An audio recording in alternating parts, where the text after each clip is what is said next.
Alright guys, welcome back to another operaomnia video. Agrias, her LD, and her mini rework dropped a few days ago, so of course I have to do an in-depth video so that everybody can learn about her brand new weapon and what she brings to team comps now, because I feel like with what Square Enix did with Agrias, I feel like she can potentially be brought into many teams and could prevent you from getting attacked in not just paralysis now, but in other forms as well. So we're gonna read off her kit. I'm gonna give my thoughts and opinions, and of course we have some gameplay in the background with her in the team alongside with Garland and Ash in the Kurosame Lost Chapter Lufenia fight. I decided not to bring her, or I decided not to record her in the super high-end difficulty, whatever name they're gonna give it in the future, because obviously she is synergy, so I want to be able to showcase her in a non-synergy battle. So let's go ahead and jump into it. And of course, as always, if you do enjoy the video, you want to see more DFFOO content, make sure to smash that like button and subscribe for future content. So first off, we're going to start with Agrias' LD, which is called Ragnarok. Now, her LD ability, which is called Divine Ruination, which hopefully I pronounced that right because I feel like I did not, brings the party Brave heal by 30% of max Brave, plus it does a 5-hit group melee Brave plus HP attack executed 3 times, and it deals proportional damage. It has a 1.6 Brave damage multiplier against a single target and a 150% overflow. It does a Brave heal of 20% of damage after each attack, excluding the last one. It gives her the buff called Respect towards Princess for 12 turns, and Knight's Pride and Judgment Blade goes up by 1 up to the initial value, and that Knight's Pride and Judgment Blade is a skill 1 and skill 2.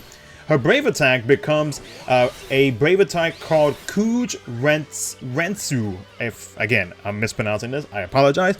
And her LD use has 3 uses. Now, if you have this maxed out, she will start off with Respect towards a Princess for 6 turns, and basically you have yourself a free confusion, a framed confusion at the start of the battle, which is fantastic. So it's almost like you have 4 uses of that unique framed confusion debuff.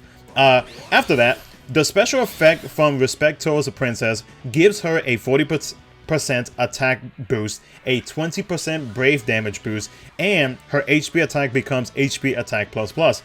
To the party, it gives everybody a 20% Brave damage, and that will add towards the her own buff that she gives herself, so she will get a 40% Brave damage up, a 20% stolen/gained Brave overflow, and a 20% Brave gains. Now, her Brave attack, which again, apologies for mispronouncing this, is called Kuj Rentsu. It is a party Brave heal by 20% of the max Brave plus a 3 hits melee Brave plus HP attack with 120% overflow, a 50% splash damage, a Brave heal of 30% of damage, and all targets get that 1-turn debuff that's called Kuj Rentsu, which is that framed confusion. And then after you use said attack, it reverts back to its original state, and to get that confusion, you of course have to use her LD once again. Now, with that debuff, aside from the confusion, which makes the enemy not being able to attack, they also are able to take an extra 20% Brave damage taken and a 10% HP damage up. Now we are going to talk about Agrias' adjustments that were made to her skill 1 and her skill 2. Her Crystal Awakening level 55, which is Knight's Pride Extend. When you do use Knight's Pride, after Brave recovery based on her own max Brave, it triggers an HP attack. Plus, it recovers Brave to self based on 20% of the HP damage dealt. Plus, it does a 3-hit melee Brave plus HP attack, which allows for 150% stolen Brave max Brave overflow, and it recovers a medium amount of HP to the party based on the total HP damage dealt, with the recovery limit being 35% of the max HP. Her Crystal Awakening level 60, which is Judgment Blade Extend, when you use Judgment Blade, it inflicts a small chance of paralysis. When you're using Judgment Blade Plus, it recovers Brave to the party based on the own initial Brave before the first Brave attack, and it is an AoE HP attack that deals 4 HP damage. Now, the percentage of the paralysis rate originally was 10%.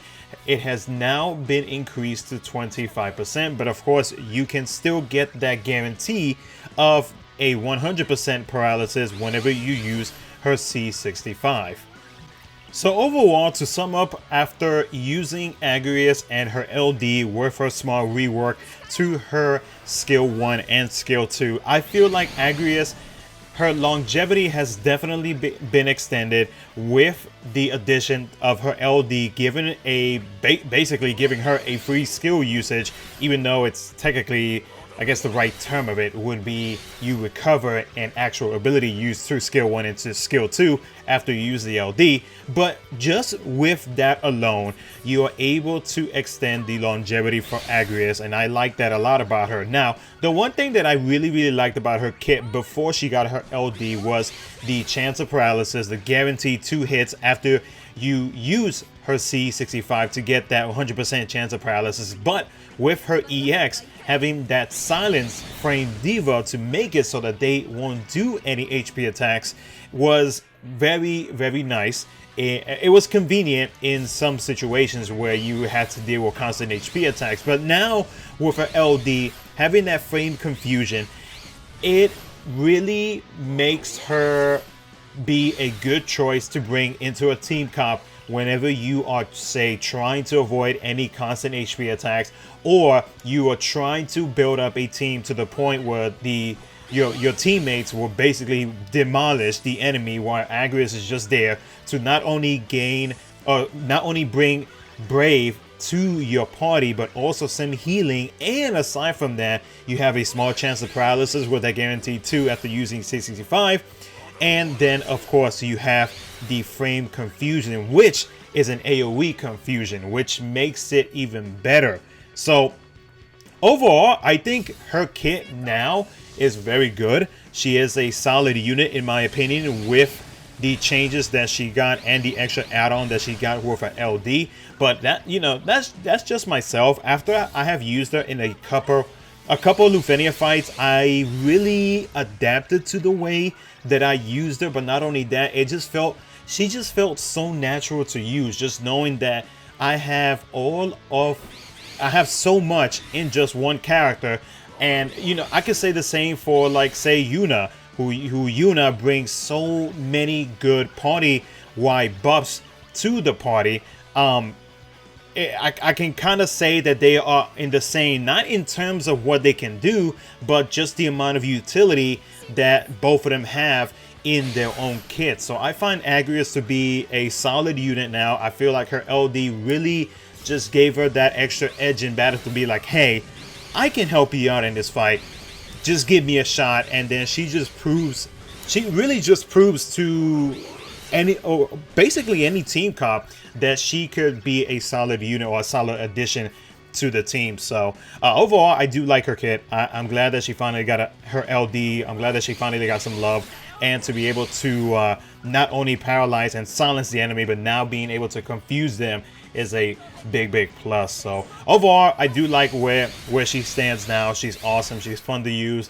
I've been saying for what, like the past few videos, that she, at least my JP videos, that she was a fun character to use before, and now she's back for me to be able to use her once again. So let me know your thoughts and opinions on Agrias in the comments section below. But other than that though, guys, that's going to be it for the video. I hope you guys enjoyed this in-depth